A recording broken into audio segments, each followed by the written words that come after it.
Welcome to FCS Championship Game Week. This is in the FCS Huddle for SportsNetwork.com. I'm Craig Catley. I'm Sean Shapiro. Well, Sean, we finally made it. The last week of the season. We have to go all the way back to the beginning of September. It's been a tremendous year in the FCS. We cut it down to 20 playoff teams, and now we're down to the final two. We have North Dakota State, the number 2 seed, playing the top seed, Sam Houston State. One loss between them. I mean, these teams deserve to be here in Frisco. Yeah, it's certainly, if you want to put any evidence towards the playoff system got it right, you can look at this right here.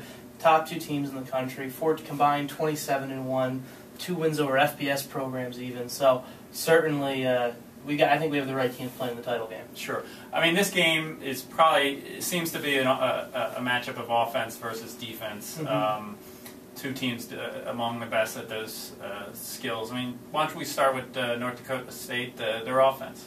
Yeah, as you said, 2 offense versus defense matchup, and I think the general theme we have speed versus size and physicality as a general theme, and that's I think where we'll start with North Dakota State's offense. Obviously, they they don't have the accolades or the statistical numbers that Sam Houston State's offense does, but they get it done. They have a pretty decent power running game, but they have 2 backs, Sam Ojuri and DJ McNorton. McNorton's about to hit 1,000 yards. Ojuri has already gone over 1,000 yards, so they should have 2,000 plus yard backs by the end of that game. And then they have a big, strong offensive line who was pretty good at getting to the second level and getting those tackles out on the linebackers and extending those runs. The running backs average 5.4 and 6.1 yards per carry, so it's tough to stop that type of running attack. And even if you can somewhat contain it, their quarterback does a pretty decent job when called upon.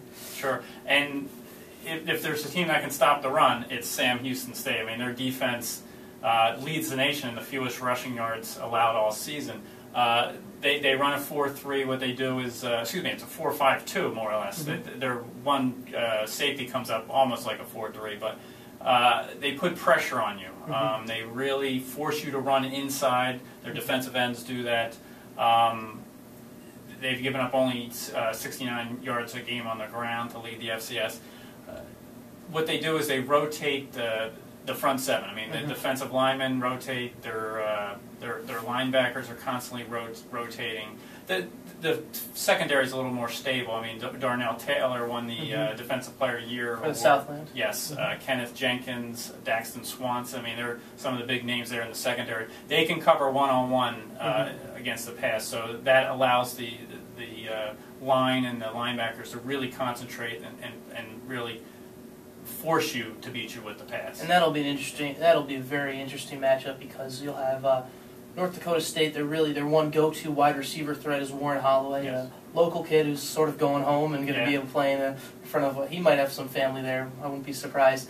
And so it'll be interesting to see his matchup in the secondary because quarterback Brock Jensen for North Dakota State might have to find some secondary receivers because Holloway's going to grab some of that primary coverage. Sure, and I mean that's Sam Houston State's defense we talked about. North Dakota State may have the best defense in the land. Can you tell us about that? Fantastic defense. A 4-3 as well, 4-3 with the 4 down linemen and the 3 linebackers.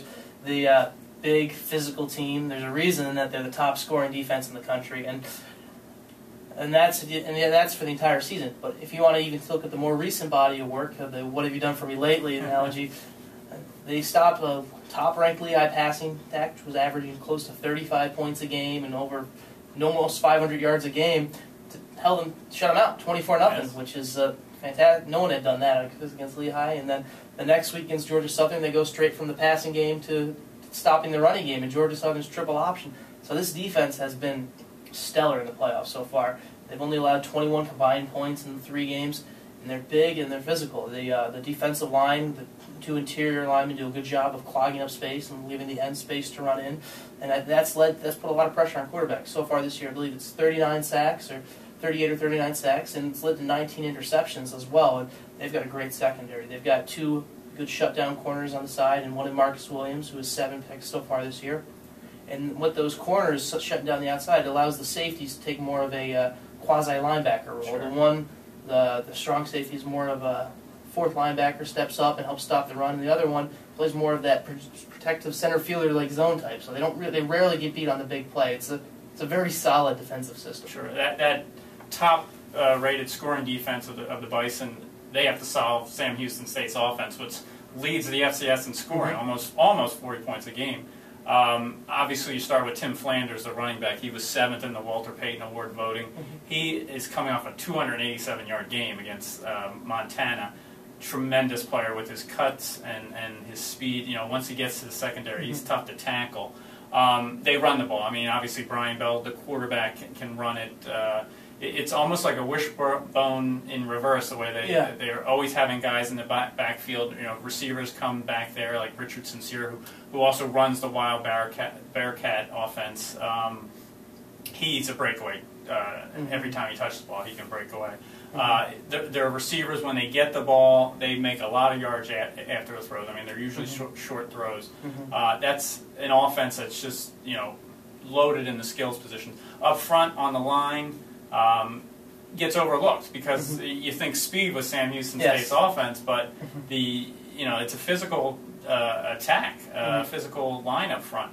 That's the underrated part. I mean, they hold on to the ball. They've only lost 12 turnovers. Created 40, so they have a plus 28 turnover ratio, second best in the nation. I mean, that's their game plan. Score at the Wild Bearcats, score as much as possible, but not turn the ball over. Yeah, and both these teams do a fantastic job holding onto the ball. I mean, that's one reason I mentioned the 19 interceptions for North Dakota State. That's one reason that they're in this championship game. They win those turnover battles. They're generating scoring chances for their offenses, and they're getting opposing offenses off the field. So it's like two colliding forces that have both done what they need to do. Sure. Who's the key to the game for North Dakota State? North Dakota State, you got to go with the quarterback, Brock Jensen. It's a thing where with North Dakota State's power running game and that huge challenge up front to run the ball against Sam Houston State, a team that has been so dominant against the run, if Jensen will be called upon to throw the ball a little bit more in this game probably, and how well he can throw the ball can either help with the passing game, lead them to a championship, or can open up the running game. If Sam Houston State has to respect the passing game, it's a whole different ballgame. If they just have to worry about their run, North Dakota State have trouble even scoring. Sure. Sam Houston State, I think, obviously you think Tim Flanders and Richard Sincere first with their offense. I think the key to the game would be Tim Flanders, just because he's come off that game with 287 yards against Montana.